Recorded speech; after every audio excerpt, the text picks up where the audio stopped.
Namaskar, very good morning. For last 2 days, we are learning effective communication.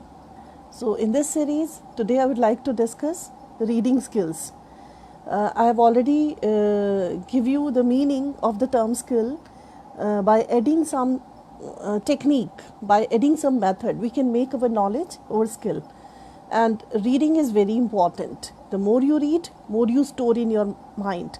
And of course, a person is considered intelligent if that person stores more and more ideas in his or her mind. That's why reading skills should be developed, and this skill is very important. And now question is how to improve reading skills. I've seen so many students or children, they read since morning till evening, but still they don't grasp anything. And sometimes in our society we observe some students, they read only 1 hour, 2 hour or 3 hours, maximum 3 hours. Even then they are the toppers. So what is the reason behind that? And other students, they devote lots of time in reading, but still they don't grasp anything. So we have to understand what is the basic difference. The thing is, both are serious, both are intelligent, but still their grasping is very different. Maybe their perception is different, maybe the mode they are indulging themselves is maybe little bit different. That's why their grasping is very different.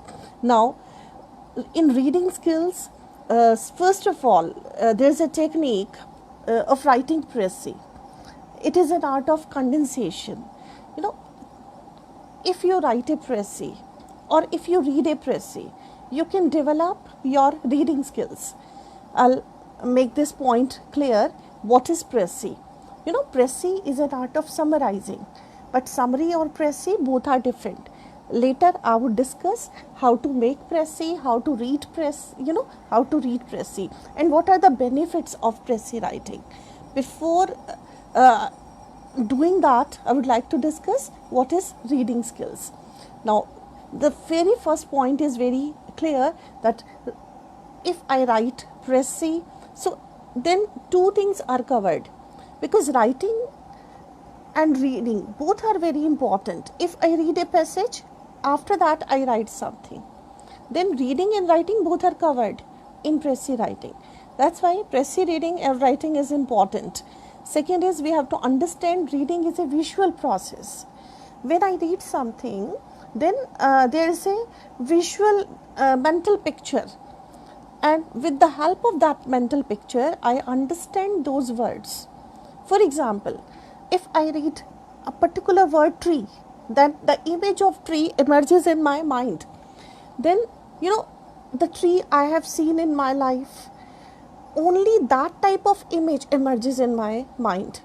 For example, if someone says rose, if I read rose, so only those types of roses would emerge in my mind I have already seen in my life. So I connect my words with my experience.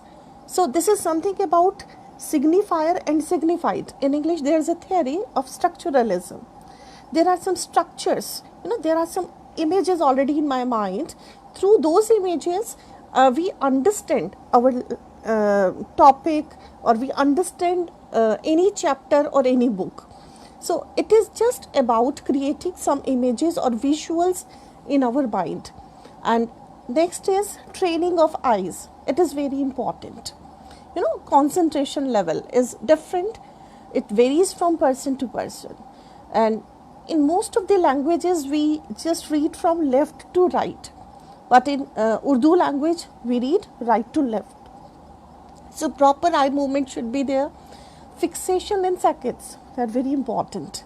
If I read a passage, if I just give you an example of a sentence, there neither is nor can be any essential difference between the language of prose and of metrical composition. So this is the sentence.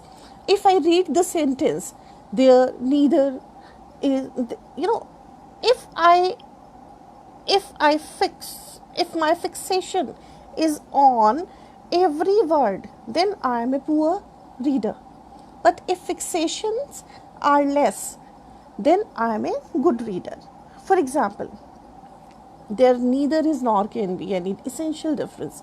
There neither is, now is, I pause. Nor can be any essential difference. Nor can be any essential difference.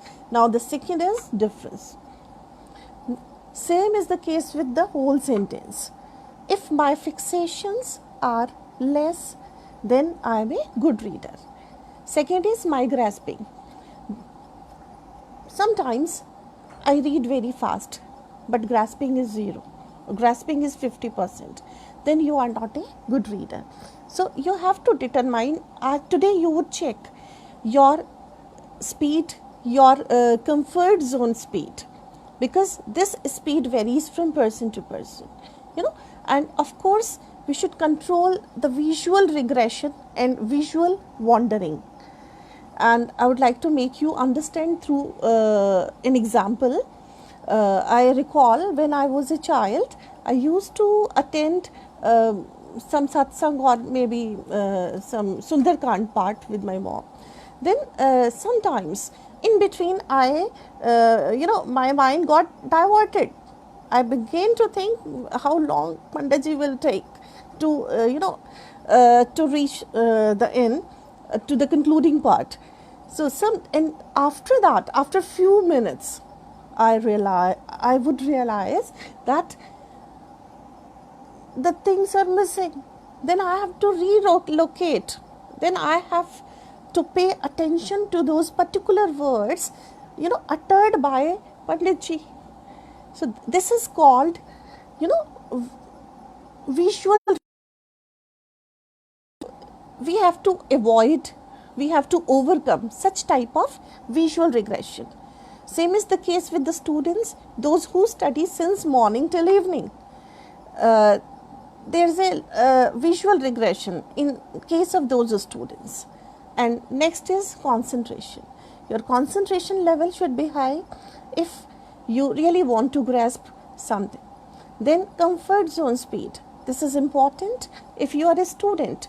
So first of all, you should know what is the purpose of reading.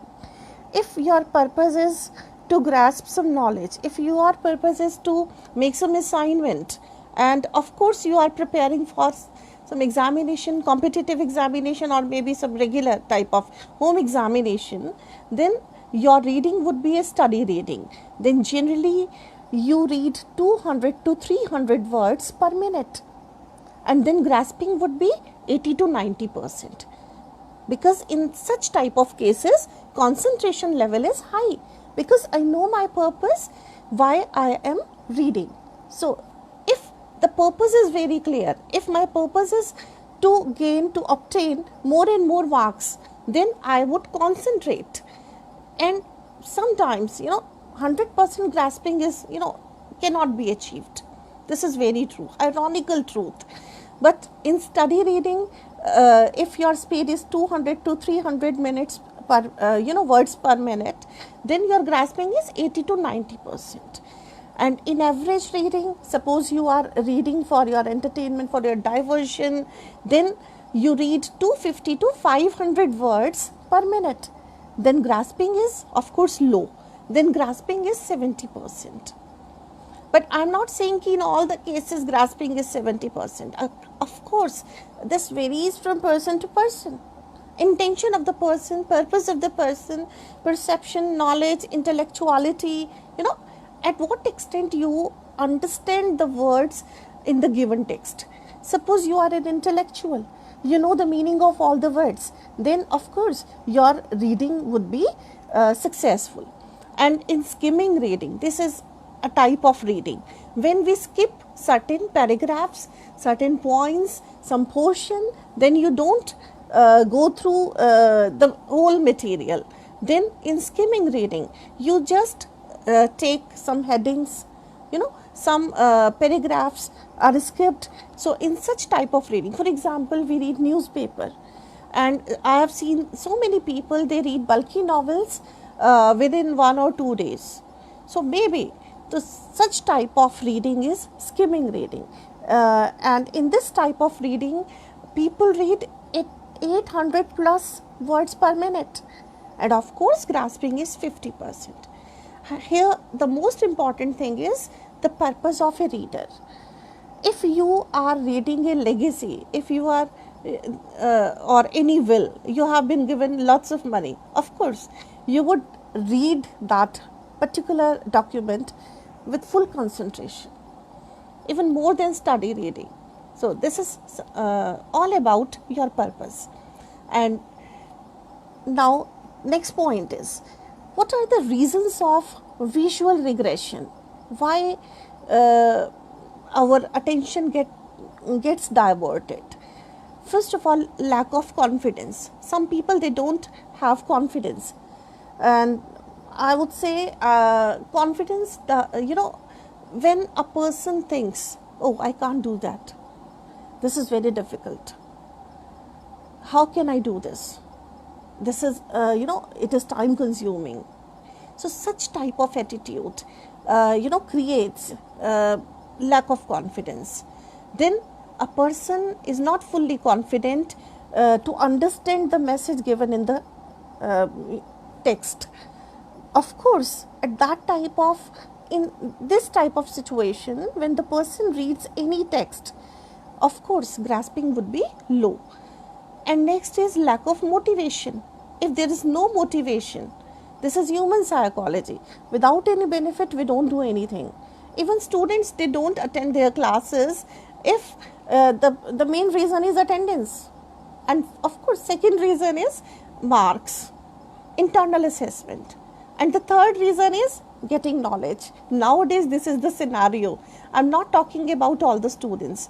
20 to 25% students, they just attend all the classes to gain knowledge. But in most of the cases I've seen, this is the general survey. This is a common attitude of all the students or of all the people. Without gain, without benefit, we don't do anything. So if there is lack of motivation, if you are not fully motivated, then you cannot read the passage with interest. So interest should be there. And if someone says, oh, the subject is very boring, so what is the reason? Because that person may have some other liking. Maybe the person doesn't like that particular subject, and there's human psychology. Why does a student why does a student not like a particular subject? There are various factors or reasons behind that. Maybe in childhood, in that particular subject, teacher was not so good. Maybe child is the father of man. Wordsworth says the habits we cultivate, we develop in our infancy or childhood, we just carry these things throughout our life. We cannot change. Change may be there, but it takes time and lots of practice required. And of course, slow reading habit. I'm just talking about this. If a person doesn't take any interest in reading, and if parents, they pressurize their children to read a book, to read a syllabus book, then of course they would read, but reading would be very slow. If you do this one day, second day, third day, if such type of things happen again and again, they would develop slow reading habits. So such type of things are reasons behind visual regression. And of course, laziness. Some people, they are very lazy, and if they are given 100 pages to read, then they would say, oh, later I would read, because this is our laziness. If they are not motivated, why would we read, or maybe why would they read? Next is process of reading. What are the factors involved in reading? First is recognition. When we read any text, we recognize any symbol, alphabets, and you should get acquainted with the language. You must have mastery over the language. So first of all, recognition. Recognition means to recognize symbols. Next is perception. Perception means, translation of those symbols into meaning. What I read, I have to translate those words into meaning. And how can I give meaning to those words? With the help of mental images. If I read tree, of course there is an image of tree in my mind, and then this is something about perception. What I have perceived by now, this is stored in my mind, this is stored in my subconscious mind. So whatever I read, I just connect those words with those images already there in my mind. So this is something about perception. So perception is just translating of symbols into meanings. Next is comprehension. The term comprehension means to understand a message. So there are various types of comprehension. The very first type is literal stage of reading. In literal stage of reading, we just take we just take the meaning of those words. We don't go into the details. We don't go into the depth of those words or the text. This is literal stage of reading. Next is interpretative stage of reading. In interpretative stage of reading, this is something about read between the line. In reading between the line, we just interpret. In case of so many poets or prose writers or dramatists, when we study literature, then we just interpret, we explain what is being said. For example, Bacon says, studies serve for delight, for ornament and for ability. Now, there is one sentence, but the sentence can be explained. If there is literal reading, then you would understand studies serve for delight. Studies means here books, reading books. Reading books, gives you delight. Then some people won't agree. They would say, no, I don't get any delight. I get bored. So this is literal stage. And studies serve for delight, for ornament. We get ornaments. Ornaments means jewelry. Then people would say, oh, we don't get any jewelry. And for ability. So these three things can be attained with the help of reading. But if you are an interpretative reader, if you interpret the message, then you can very well understand what is being said in that particular text. The meaning is studies serve for delight. If you study, then of course you get pleasure. You get ornaments in terms of your conversation.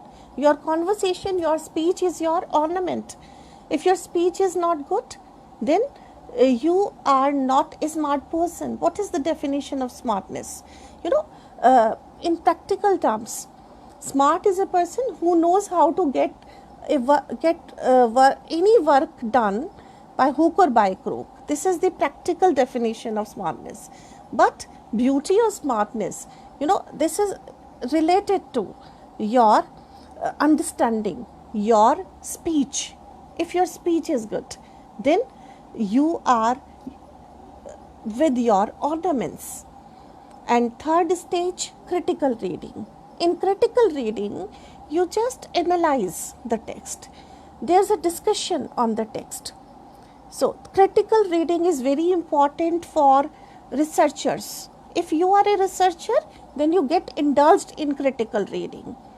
Without critical reading, without discussion, without analyzing, you cannot understand the text. And if your understanding is poor, then you cannot make a note, then you cannot make a review, then you cannot take something new, something original from that text. So critical reading is very important. So now there are three types of comprehension. Now you people decide which type of stage you have achieved. But again, purpose matters. And the last is association. These are the stages of reading. In association, we just associate, we just connect our reading material We just connect our knowledge with another text. For example, I would like to quote, if I study Robert Browning's poem Rabbi Ben Ezra. So in this poem he has given some philosophy, and he has glorified old age. So, and he has given some biblical image of potter and soil on maybe picture, and of course this is related to religious aspects, and such type of philosophy is oriental. And if I have already studied Emerson, he is an American writer. Emerson has written Brahma, a poem. So I just connect the material written by Browning with the material written by Emerson. Now I have already studied Tagore. Tagore has written Gitanjali. The same type of idea has been given in Gitanjali. So it is all about my perception, it is all about my knowledge, it is all about the facts I have already stored in my mind. So this is very important. But if your knowledge is not adequate, you connect your ideas according to your perception. You connect your ideas according to your knowledge.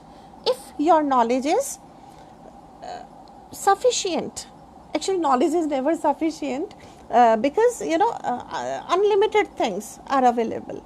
Nobody can say that all knowledge is my province. Only Bacon, Francis Bacon, has said in English literature, he is considered as a father of English essay, and all his essays are called Vadimekam, and he claimed that all knowledge is my province, because he was very knowledgeable, and many more things. Okay, in my literature series I would like to discuss such things, but here I'm dealing with reading. So here, studies serve for delight, for ornament, and for ability. This particular sentence is an opening sentence of the essay of studies written by Francis Bacon. That's why I've taken this example.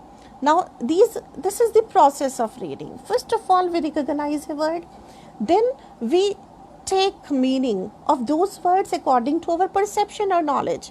Then 3 levels of comprehension will be there, and after comprehension, after understanding the message, we just connect our knowledge, we just connect our grasping with other things we have already studied. And next point is different types of readings are there. I'm just touching the outline of this particular topic, because this is a theoretical topic. You would get bored if I just go into the detail, and skimming is one type. I have already mentioned, in skimming we just skip a portion of any text. Of course, if you just skip a portion, then your grasping is not up to the mark. But in case of newspaper reading or maybe bulky novels, you are not fully interested, you are not fully motivated, you just read headings or headlines, so this is skimming. Next is scanning. Scanning is like scanner. With a hammer we just get the exact image of anything. So scanning means, when I just want to give an example, suppose you don't know the meaning of a particular word, then you consult a dictionary. When you consult a dictionary, then you read very carefully. This type of reading is. Then what do you read when you consult a dictionary? Even when you consult dictionary, a single word gives you lots of meaning, because when you consult a dictionary, then in front of that particular word you just get the correct pronunciation.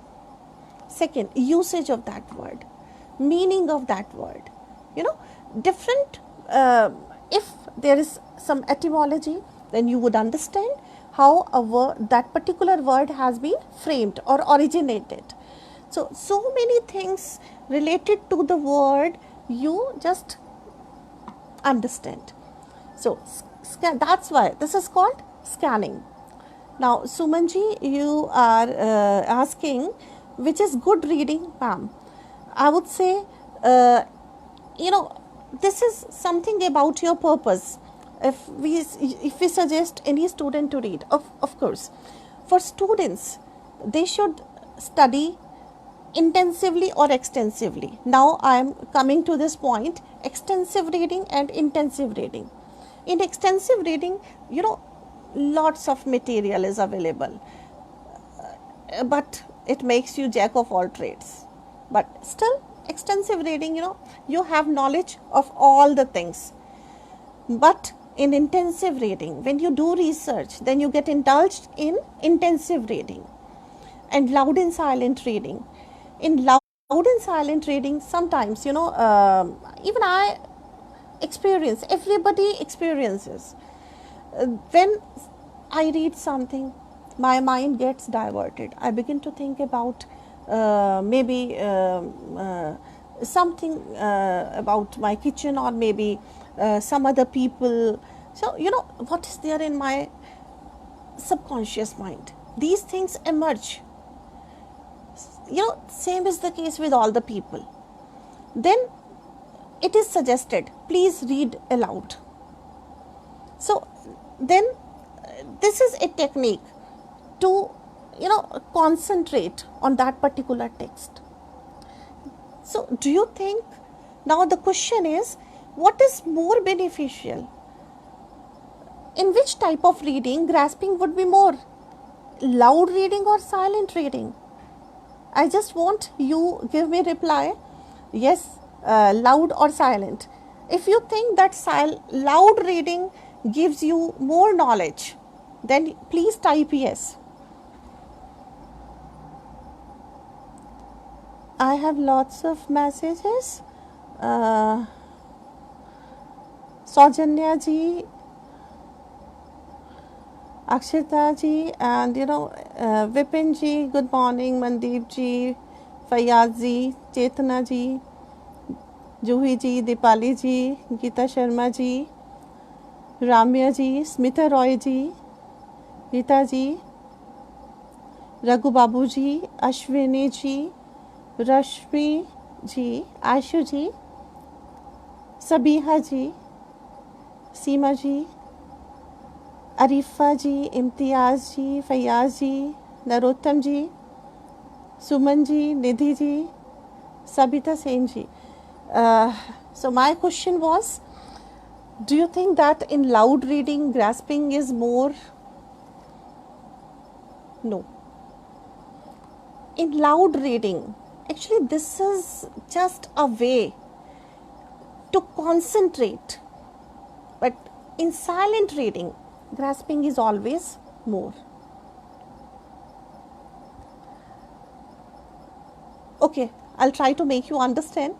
If I read aloud, of course, my concentration is on reading. My concentration is on my pronunciation. My concentration is on only one, thing, that is reading, that is speaking. But silently, if I read anything, if I am fully concentrated, then my grasping is more. You just experiment today, then you can understand. So you can suggest your students, first of all, they should they should get rid of visual regression. This is the main reason why they are lagging behind in their studies. I am not saying that everybody is perfect in reading. Even me, at this stage, sometimes, when I feel hungry, or maybe when I keep fast, I read something, then again and again my attention gets diverted. Yeah, that's why. So you can suggest to your students, then they should get indulged in concentrated reading. Skimming is never good. Scanning is also not good. If a student, reads like a scanner, that student cannot cover the syllabus.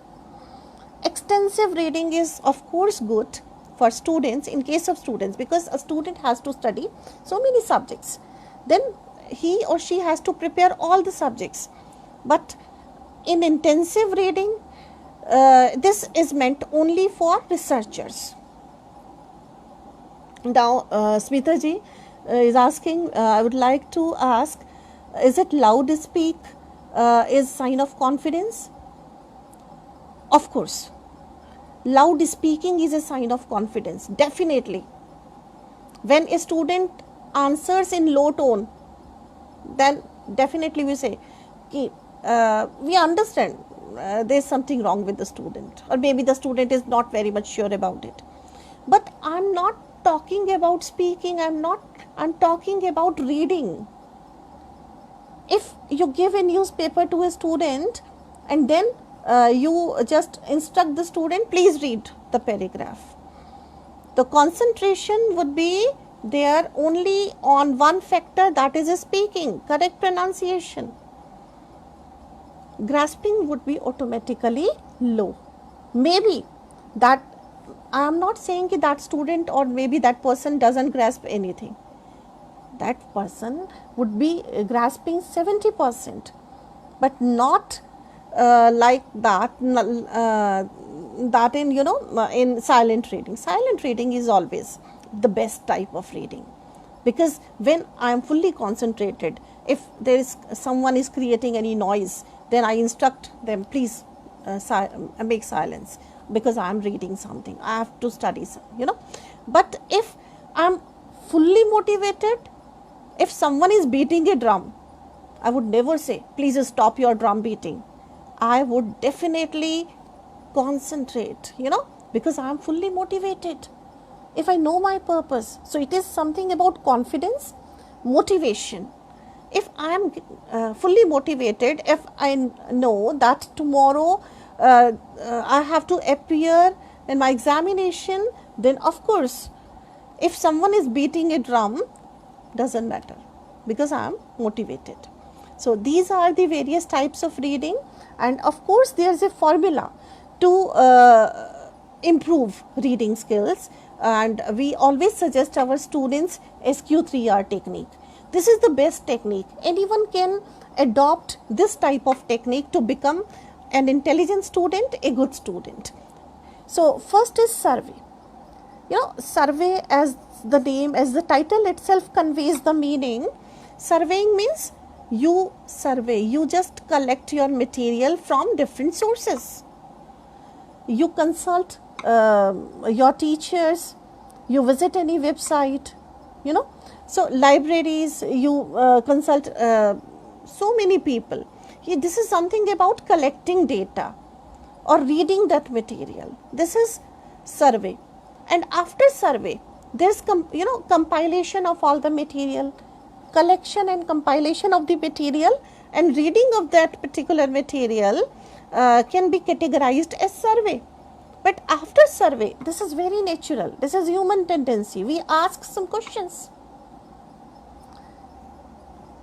because we are curious to know, to solve those problems created in my mind, or just because of that reading. I ask some questions. If I don't ask any question, this means my reading was not successful. If I read something, I understand, and after understanding, of course, my mind is curious to know the answers of its questions. So question is very important. Then I ask question to myself. Okay, to get the answers of those questions, I just reread the passage. Rereading means, here, this type of second reading means I am just going into that detail that gives me the answers to my questions. So this type of reading is selective reading. No need to go through the material, whole material. You are just exploring your answers. To get the answers of your queries, to get the answers of your questions, you select the portion and then you just read that portion to get the answer. And after that, you recite. You recite means you write something. Otherwise, I am not taking the term in literal manner. Here, recite means writing.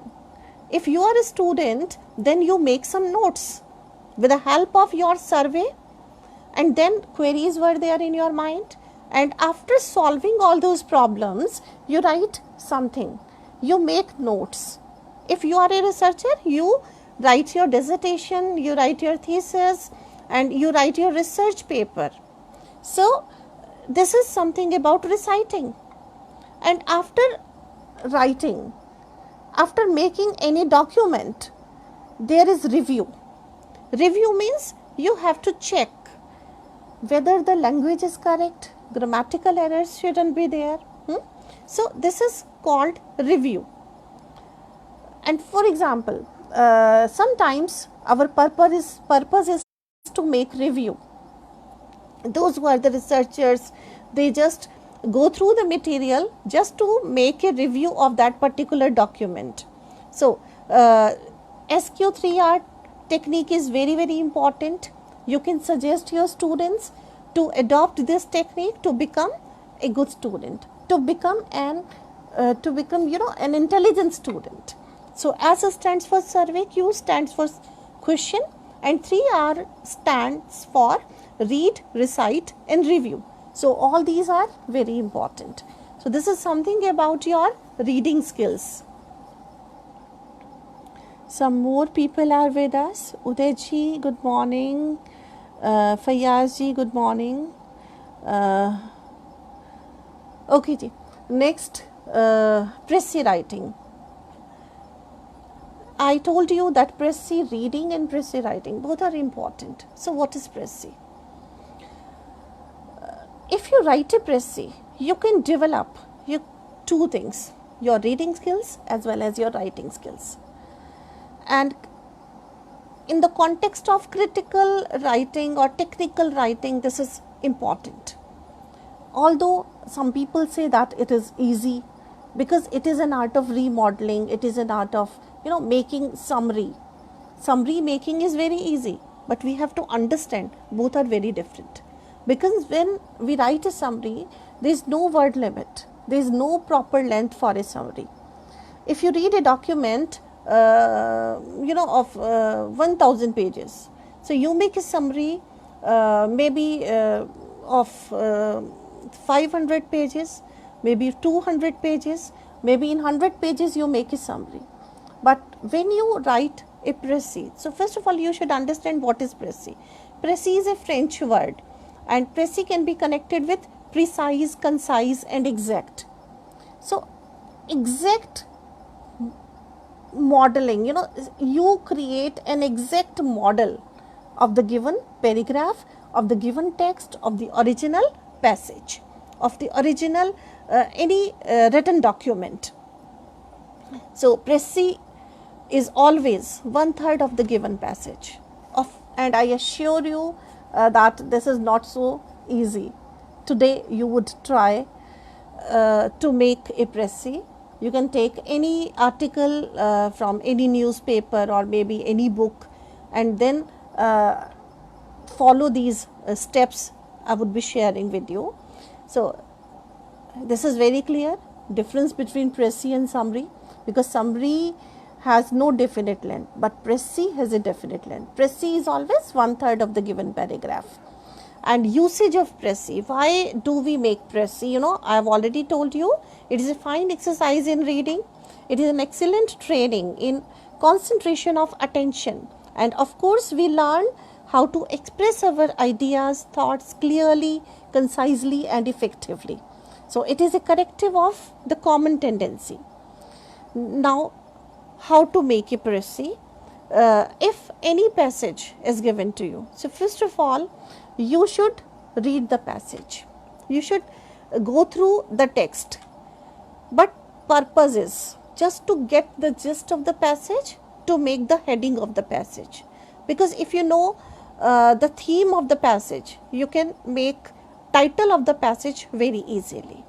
So this is the very first purpose when you read any passage in the process of making précis. And second is rereading, because first reading doesn't make anything clear in your mind, only you get a gist. This is a very common tendency. I am not talking about intellectuals or learned people. They read once and get all the ideas, all the things. So first stage, this is reading just to get an idea or the gist, so that you can make the title of that particular passage. And second, rereading, you just concentrate, you just underline the main idea given in the passage. And if some words you don't know, then of course you take the meaning of those words in contextual manner, because in most of the cases, reading comprehension. Why reading skills are important? Because reading comprehension is a part and parcel of most of the competitive examination. Please, you can check the syllabus of all competitive examination. This is very important. If your reading is good and if writing is good, then after that you make a rough draft, because after rereading the passage you make a rough draft. Why I am saying rough draft? Because first attempt you make a rough draft and then count the words in that rough draft and make necessary modification. Why necessary modification? If you to get desired length. And what is desired length? 1/3 of the given passage. Sometimes, for example, if the passage has 100 words, then your précis must have either 33 words or 34 words. 33, then 33 into 3, 99. So 33 is okay.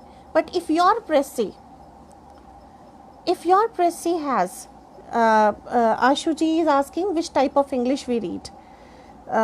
Which type of English we read? I am not getting your point, what you are trying to ask. Which type of English we read? Okay, there are various styles of writing, and here we are talking about reading skills. I have chosen this particular topic because this topic is related to all the students and all the people, mainly youngsters, those who really want to make their career, and they have to develop their reading skills and of course writing skills. That's why this topic is important. By making a précis, you can develop both. That's why it is important. We are studying British English, of course. Actually, almost, there is a difference between pronunciation. In both cases, pronunciation is different, but activities are same. Reading comprehension is related to American English, of course, in British English, of course. So this is the type, but here we are talking about general things, those things that related to our day-to-day life, our practical life. And of course, from paper reading, newspaper reading to a research paper reading, reading is, good reading skills are required. One should understand what is their comfort zone, the comfort zone speed they should understand. Then after making rough draft, they should count the words. If I have given you an example, if in the original paragraph there are 100 words, and if your précis has 33 words, then your précis is okay. If your précis has 32 words, then you will get 0. Yes. And if your précis has 34 words, even then you will get 0 at the time of examination. Then you can understand how difficult it is to make a précis. Now, after making modification, you can make a fair précis, and then you should mention how many words are there in your rough draft, in your précis. Then certain points to be taken into consideration while making a précis. First of all, grammar should be correct. Next is third person pronoun should be used. you know very well there are personal pronouns are of three types: first person pronoun, second person pronoun, and third person pronoun. In first person pronoun, I, me, myself; second person, you, yourself; and third person, he, she, it, they. So it is suggestible when you make a précis, then always make use of third person pronoun. Next, avoid figurative language. Embellishments should not be there, because précis is just like a creative writing. Précis is just like a scientific document, because most of the time we use figurative language in poetry. We use figures of speech. For example, simile, metonymy, metaphor, personification, apostrophe. There are many figures of speech. So if you make certain figures of speech in your précis, automatically word limit, you cannot achieve your desired length, and desired length is always 1/3 of the given passage. That's why avoid figurative language. And because you have to express more and more ideas in fewest words, that makes your style is pithy, that makes your style is aphoristic and epigrammatic style. So such type of style can be adopted. And if you want to make your précis a good one, it will just develop, it will enrich your vocab also, because précis is always written in your own words. If a student reads a passage and takes few lines from that passage and makes précis, no, it is not good. It is not right, because a précis is covers each and every aspect given in the original text. So all the ideas should be covered in that particular précis, and a précis writer shouldn't be subjective. Précis writer shouldn't give his or her own ideas in précis, because précis is an art of remodeling. I tell you again, whatever expressed in the original text, only that material, only those ideas can be given in précis. Otherwise, it is of no use. Even a single word can mar your précis, can spoil your précis. So terseness should be there, to the point. Whatever you are writing, that should be terse, that should be to the point. And to make a good précis, your vocab should be enriched. You should learn one word substitute. I think you know very well what is one word substitute. A particular word for a sentence. Instead of writing a full sentence, you write just a word. For example, omnipotent. Omnipotent means one who is all powerful. Omniscient, one who knows everything. And omnipresent, one who remains present everywhere. So instead of writing the full sentence, you can abridge, you can cut short, you can just condense the idea in a single word. Only in that case you can compress all the ideas in your précis. This is the technique of getting a desired result, and desired result is again 1/3. So what are the main characteristics of a précis? Précis should be brief. Of course, précis is always a brief than the original text, and it is written in simple language. Figurative language should be avoided. Proper title should be there. It should be written in the same tense. This doesn't mean that first part of the précis is in present tense and the later half is past tense. No, same tense should be followed, and it should not be subjective. I have already told you. And précis writer should use his own words as far as possible. Sometimes we take words from the given paragraph. That's okay, no problem. You can take those words. Ashuji is saying, is typing, ma'am, please can you share one word vocabulary? Okay, I would try my level best to share one word substitute. Definitely. After that, you can find on my FB page. It will all. I'll give you some words. No problem. So this is something about Pressy. So today, this is your assignment. Voluntary. If any volunteer can do this assignment, you can take any paragraph, try to make a Pressy, and then please tell me, please inform me, please in comment box later, you can just write how many words you have written a Pressy, or in how many attempts you have got the desired result. Of course, a Pressy's length is 1/3 of the given passage. I hope you enjoyed the session. And Geeta ji is saying, Madam, reduction technique for Pressy. Yes, of course. Reduction technique is because it is an art of condensation. You should learn one word substitute. A phrase for a sentence and a word for a phrase. So one word substitute is the best technique to make a Pressy. So you should learn these words. I can share with you some more one word substitute.